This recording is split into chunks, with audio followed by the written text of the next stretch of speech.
Hi everyone and welcome to my YouTube channel. My name's Amber and this is going to be my reading survey for the year 2024.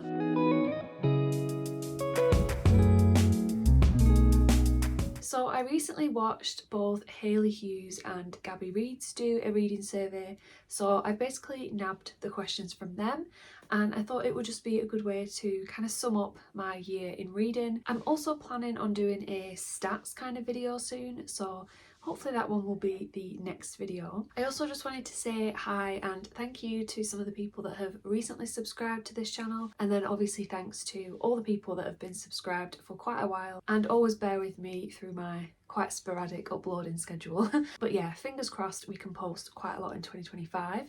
So let's just go ahead and start answering the questions. So the first one is, how many books have I read in 2024? And the answer to that is 50. Over the last few years I have read a little bit more, so this is my kind of lowest in the last few years, but I'm super happy with 50. Obviously that's still quite a lot of books to read. So the next question is, what is the longest book that I read in 2024?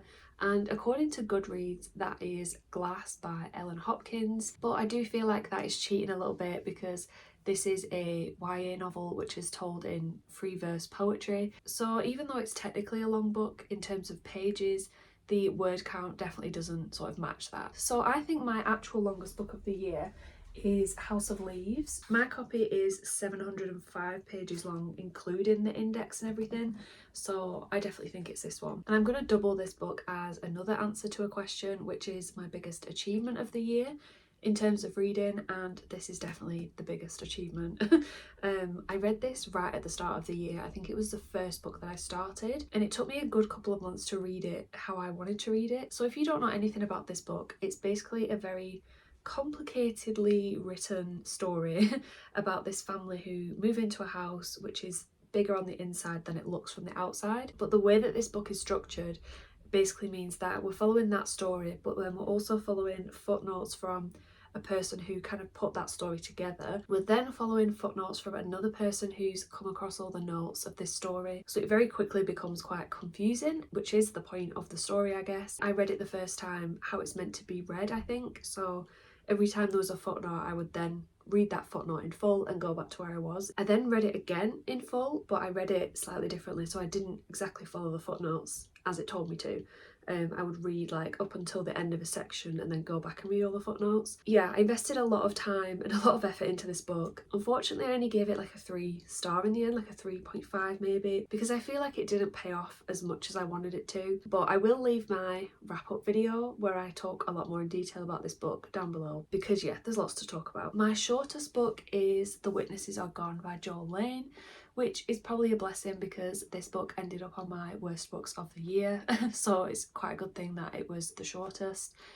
This book was 102 pages long, and honestly it felt like it was double the length. So yeah, we're not going to talk about this one anymore. The next question is the best book that was published in 2024, and I'm actually quite shocked at myself because when I looked, there's only 2 books that I've read this year that were published this year. I always seem to prioritise backlist books and just never really keep up to date with new releases. I'll always add them to my TBR and then just leave them there, and I always kind of prioritise the oldest that have been on there.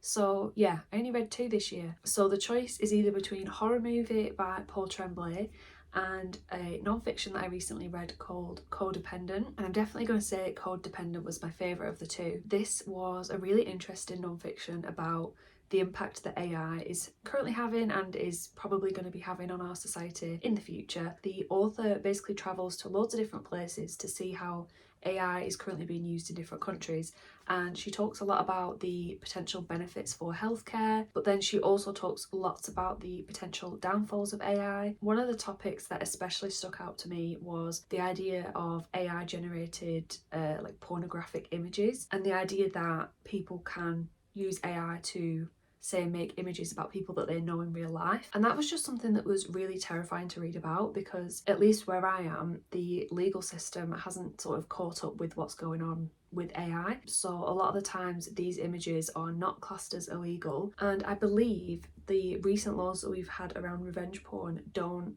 encompass AI generated stuff. She also talked a lot about algorithms used by companies like Uber and how people that were employed by Uber were being disproportionately paid for the work that they were actually doing, because they were getting paid based on these AI algorithms that were not including different human aspects. So that was a really interesting, fascinating book. I listened to it on audio and I would highly recommend that one. The next question is my favourite backlist book, and I feel like it will be very easy to just pick one of my best books of the year, which I've already posted recently, but I thought I would just pick out another random one that I've had on my TBR for a while and is more of an older book, and I thought I would pick out The Road by Cormac McCarthy. I read this one very recently and I really enjoyed it. I know there's a bit of controversy around him at the moment, so you might want to sort of look into that before you read any of his books, I don't know, but this is one that I've had on my TBR since January 2023. It originally came out in 2006. This is a dystopian book about a father and son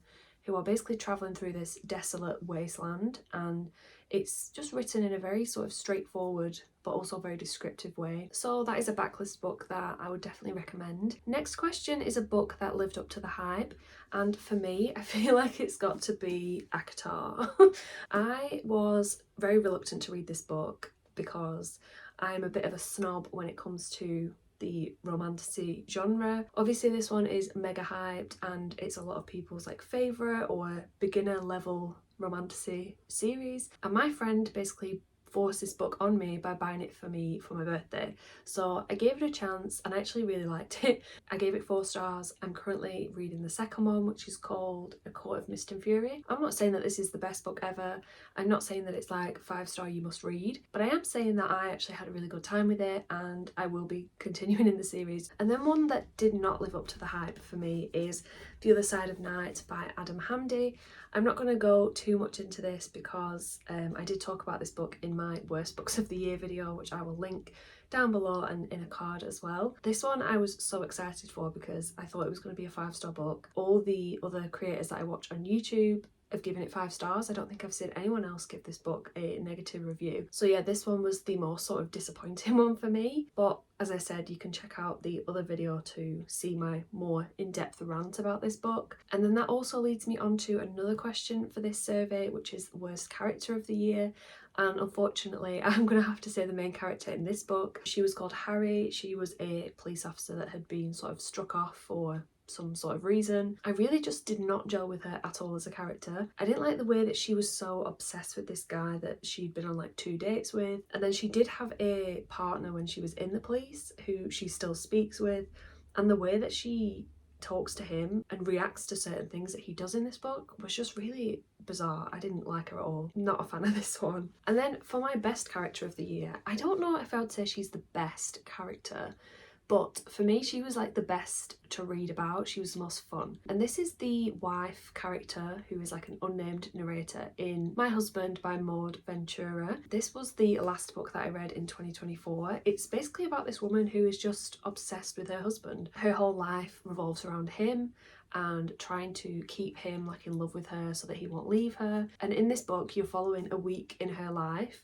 and getting to see all of the crazy amounts of planning and preparation that she makes just to live with her husband and to impress him and keep him in love with her. It was that kind of weird unhinged woman book that I really like, where you're almost on her side even though you realise that she is not okay.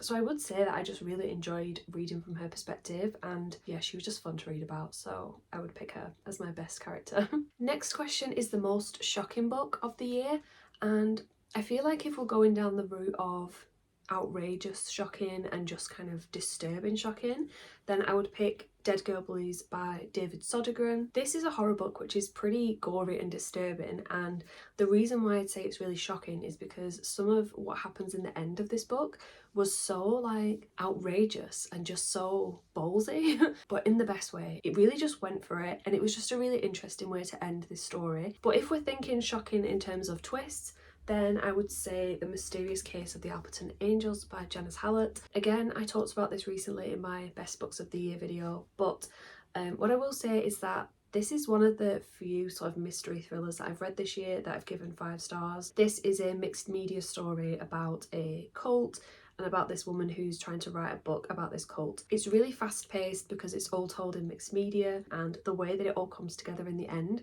is some of the best, like most clever plotting that I've ever read. She really is just the queen of writing books like this. I would never have been able to predict sort of how it would all come together. So yeah, I really love this, and if you're looking for twisty, mystery, shocking, then definitely try this one. Next one is the best written book, and I feel like that's quite a difficult question, but I have decided to pick Reservoir 13 by John McGregor. Again, this made it to my best books of the year list, but the reason why I think this is like the best written is because I could have read it forever. Like, I loved the writing style so much. It left me feeling really inspired and just kind of rewired my brain in some ways. And like I said in that other video, if this book was like 5 times as long, I would have loved it just as much. So yeah, that's why I've gone for this one for best written. The next question is the book that I feel like I've pushed on the most people. The reason why I picked this is because I feel like I talk about it constantly. So I feel like it's probably this one. It's A Short Stay in Hell by Stephen Peck. If you've watched my videos before, you can take a sigh of relief. I'm not going to talk in detail about what this book is about or why I love it, but I feel like I bang on about this book non-stop. And to be honest, there's not a ton of books that I know people have read based on what I've recommended, but I do know that my boyfriend Mac recently read this book because it was like one of my favourites. So I'm going to say this one, and I will use this time to urge you to read it one last time. Next up, we've got favourite cover, and I feel like it has to be The Moustache by Emmanuel Carrere. I just love how simple it is. I love this colour. I love these vintage classic editions of books. They just look so simplistic and beautiful. And it's one of the only books that I've seen in a bookshop and immediately just picked it up. No thoughts, just I need to have this. Next up is the best book to film adaptation. I don't think I've really read many book to film adaptations or seen many, but I know that I read Daisy Jones and the Six this year, which I really liked. I gave that 4 stars, which then had a TV show come out, which I've also heard good things about. It does feel like a real life music documentary. It's written in interview format, so you do feel like they are real characters, and I'm sure that the TV show probably did a good job of translating that onto the screen. And then if we're going the other way, so the best sort of film that I know is a book, I went to see Wicked and I absolutely loved it. Even though I absolutely love musicals, I'd never watched Wicked. I didn't know the story of it. I know it's based on a book, but I'm pretty sure the book is meant to be very, very different to the stage play and the film, so I didn't really know what to expect going into the cinema to watch it, but I absolutely loved it. I've listened to the soundtrack multiple times since finishing it. I thought Ariana Grande was amazing in it. I was really skeptical going into it. I was thinking, am I just going to see Ariana Grande? But I really didn't. She was so funny in that film. So if we're going with a film that originally was a book, then I would definitely say Wicked. Next question is a book that made me cry, and I originally thought that I hadn't cried at anything this year. And I picked one that almost made me cry, but as I was talking about The Road earlier, I remembered that I did cry at that book. So I will say The Road, but I will also talk about the book that I don't think it made me cry, but it's so sad. This is Last Exit to Brooklyn by Hubert Selby Jr. This is a collection of short stories that are all just horrible to read. They are so graphic. One of the most horrible stories is about a sex worker, and the way that that ended was just so sad. It literally made me like hollow. But there were multiple other stories in this book that were just so upsetting. So if you want something that's very gritty, dark, try this, but yeah, it's a lot, so just be prepared. And then the last question for this survey is new favourite authors of this year. So I have a few that I am really excited to read more from. First up, we have Rachel Harrison. So I recently read Bad Dolls, which is a short story collection by her, and I know that she's got a book out recently called So Thirsty, and she's also got quite a few backlist books that sound quite interesting. So I think I'll have to have a look at a couple of those because I really liked the writing in Bad Dolls. The tone of it was very feminist, talked a lot about relationships, female friendships, all things that I like to read about. And similarly, I read Out There by Kate Falk this year. This is also a short story collection, but it is more sci-fi, dystopia, almost. Some of it is horror, but again, I enjoyed every story. I really loved each of the different like sci-fi ideas. It felt like Black Mirror episodes, and it also had this like feminist tone to it that I love. I know that Kate Folk has a book coming out this year which is called Sky Daddy, which is basically about a woman who is attracted to planes, which I think will be very, very interesting. So I will definitely be reading that one at some point this year. And then lastly, I wanted to include David Sodergren, who I mentioned earlier because he wrote Dead Girl Blues, but I've got quite a few books on my TBR now that I want to read from him, such as The Haar, The Forgotten Island. There's one other that I already have on my TBR. Oh, Maggie's Grave, that's the one. But I just absolutely loved his writing style in Dead Girl Blues. It was very dark, disturbing, but had like a odd lightness to it that I loved. So yeah, that is all the questions for this reading survey. Like I said, I will be doing a bit of a stats video next, just to kind of finally close off 2024 and start afresh. I just wanted to kind of reiterate my thanks for everyone who's been watching my videos this year. I am feeling really good about my channel at the minute, so hopefully I'll carry on feeling this way and I'll be posting more as the year goes on. So please do subscribe if you want to see more from me. Like this video if you enjoyed it so that I know, and let me know below what your answers to these questions are. I would be very interested to know. So yeah, I will hopefully see you in my next video. Bye!